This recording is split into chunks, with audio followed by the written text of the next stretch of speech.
Good morning, Suprabhat. My name is Dr. Mahesh Kumar Paliwal, Assistant Professor in Chemistry at Vedanta PG Girls College, Ringas. तो आज हम discuss करने वाले हैं BSc third year का inorganic का topic है crystal field splitting of D orbital in octahedral complex. तो इसमें सबसे पहले चीज होती है अपने को ये पता होना चाहिए कि क्रिस्टल फील्ड क्या होता है, फिर क्रिस्टल फील्ड स्प्लिटिंग क्या होती है। तो जैसे पहले मैं बात करूं क्रिस्टल फील्ड की, तो क्रिस्टल फील्ड क्या होता है कि the repulsion between d electron of metal and ligands are known as crystal field. या हिंदी में बात करूं मैं कि जो मेटल के डी इलेक्ट्रॉन होते हैं तथा जो लिगेंड होता है उनके बीच में जो रिपल्सन होता है उस रिपल्सन को ही क्या बोला जाता है, क्रिस्टल फील्ड। अब ये क्रिस्टल फील्ड क्या काम आता है, तो इस क्रिस्टल फील्ड की वजह से क्या होती है, क्रिस्टल फील्ड स्प्लिटिंग, अर्थात इन जो रिपल्सन है मेटल के डी ऑर्बिटल और लिगेंड के बीच, इसकी वजह से मेटल के जो डी ऑर्बिटल होते हैं वो डिफरेंट एनर्जी लेवल में स्प्लिट हो जाते हैं या अलग अलग एनर्जी में डिवाइड हो जाते हैं। इसी को कहेंगे अपन क्रिस्टल फील्ड स्प्लिटिंग। अब ऑक्टाहेड्रल कॉम्प्लेक्स होता है तो उसका स्ट्रक्चर अपने को पता है, ऑक्टाहेड्रल होता है। ऑक्टाहेड्रल स्ट्रक्चर कैसे बनता है, इसके लिए अपने को एक क्यूब लेना है। ये अपन ने क्यूब ले लिया, पहले क्यूब बना लो। ये क्यूब बना लिया अपन ने एक। अब इस क्यूब को बना के अपने को क्या करना है, इसके अंदर अपने को ऑक्टाहेड्रल की बात करूं तो क्या होता है Ml6, अर्थात मेटल के साथ कितने लिगेंड लगे होते हैं, टोटल 6। तो अपने को ऑक्टाहेड्रल दिखाने के लिए क्यूब का यूज करेंगे। इसमें सबसे पहले सेंटर में मैं क्या रख दूंगा, मेटल। ये अपना मेटल है। अब अपने को एक लिगेंड आएगा यहाँ, एक लिगेंड आएगा इसके सेंटर में, एक लिगेंड इसके सेंटर में, एक लिगेंड इसके सेंटर में, अर्थात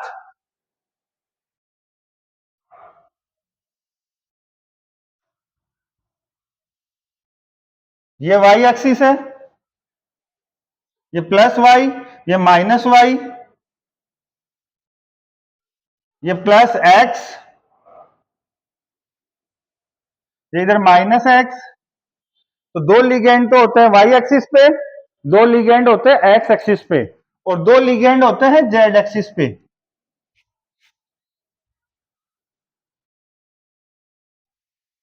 ये होगी जेड एक्सिस, ये होगी माइनस जेड एक्सिस, ये होगी प्लस जेड एक्सिस।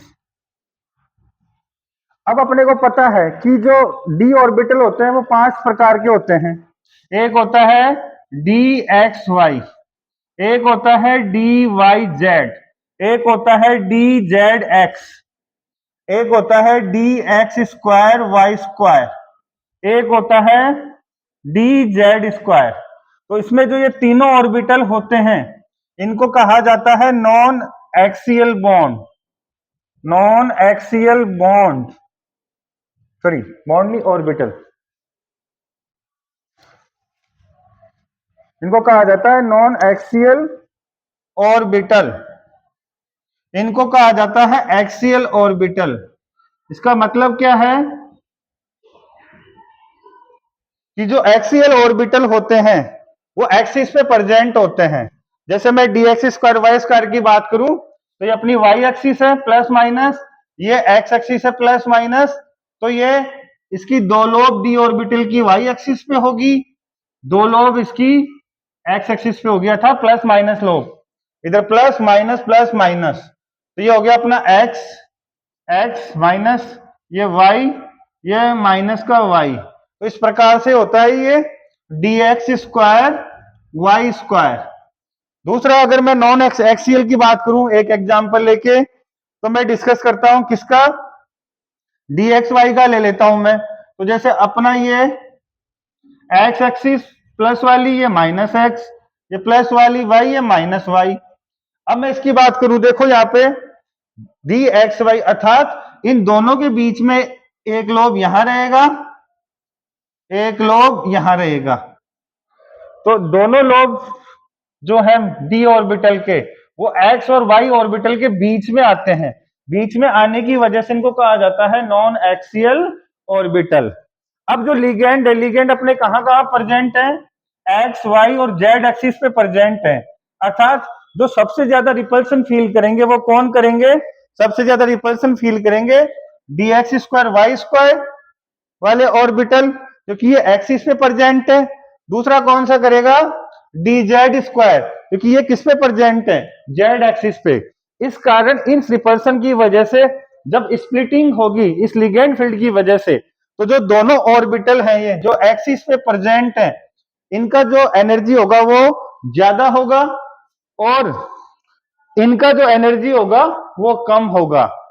तो अब मैं आपको एनर्जी डायग्राम बना के दिखाता हूं दोनों का सीएफएससी के साथ।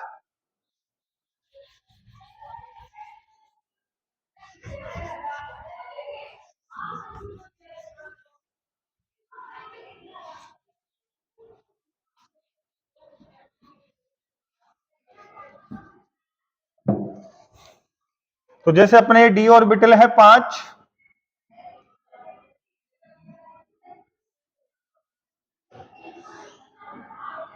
D x y, d y z, d x z, d x square y square और डी जेड स्क्वायर। तो सभी जो ऑर्बिटल होते हैं ये होते हैं डीजनरेट। डीजनरेट का मतलब होता है जिनकी एनर्जी बराबर हो, ऐसे ऑर्बिटल जिनकी एनर्जी बराबर होती है उनको कहा जाता है डीजनरेट ऑर्बिटल। ठीक है, अब यहाँ क्या हो रहा है, अपने लिगेंड लगा दिया, ये तो क्या है, metal D orbital, metal D orbital. अब इसका क्या होगा, लिगेंड फील्ड की वजह से स्प्लिटिंग होगी, स्प्लिटिंग होगी कि जो एक्सियल बॉन्ड है दो वो हायर एनर्जी के बन जाएंगे। कौन कौन से, d x square y square और डी जेड स्क्वायर, तो उनको बोला जाएगा ईजी ऑर्बिटल्स। ईजी का मतलब है कि ईजी का मतलब होता है डबली डी जनरेट, जनरेट, अर्थात इन दोनों ऑर्बिटल की एनर्जी क्या हो गई, सेम, इसलिए कहा गया इसको डबली डी जनरेट। कैसे बनेंगे, एक आ गया अपना यहां, एक ऑर्बिटल आ गया यहां, तो इसमें ईजी ऑर्बिटल बोलेंगे इसको दोनों को। दूसरा जो 3 ऑर्बिटल है नॉन एक्सियल, वो लिगेंड के रास्ते में नहीं आते हैं, इसलिए वो कम रिपल्सन फील करते हैं, जिसकी वजह से उनकी एनर्जी कम हो जाती है। और ये तीनों ऑर्बिटल जो है सेम एनर्जी के रहते हैं, तो इसको इनको कहा जाता है T2G, अर्थात ट्रिपली डी जनरेट, इनको कहा जाता है ट्रिपली डी जनरेट, अर्थात ये 3 ऑर्बिटल बराबर एनर्जी के बनेंगे यहां।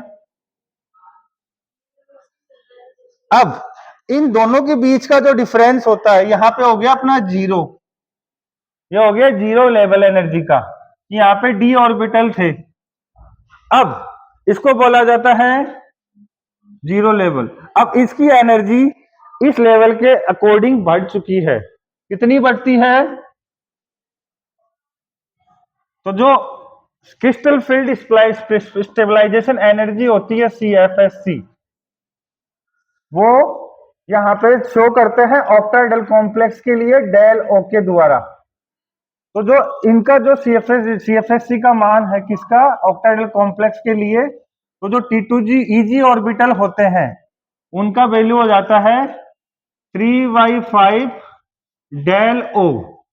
टोटल एनर्जी डिफरेंस होता है वो कितना होता है, डेल ओ के बराबर होता है टोटल जो एनर्जी होता है इन दोनों ऑर्बिटल के बीच, अर्थात ईजी और T2 के बीच।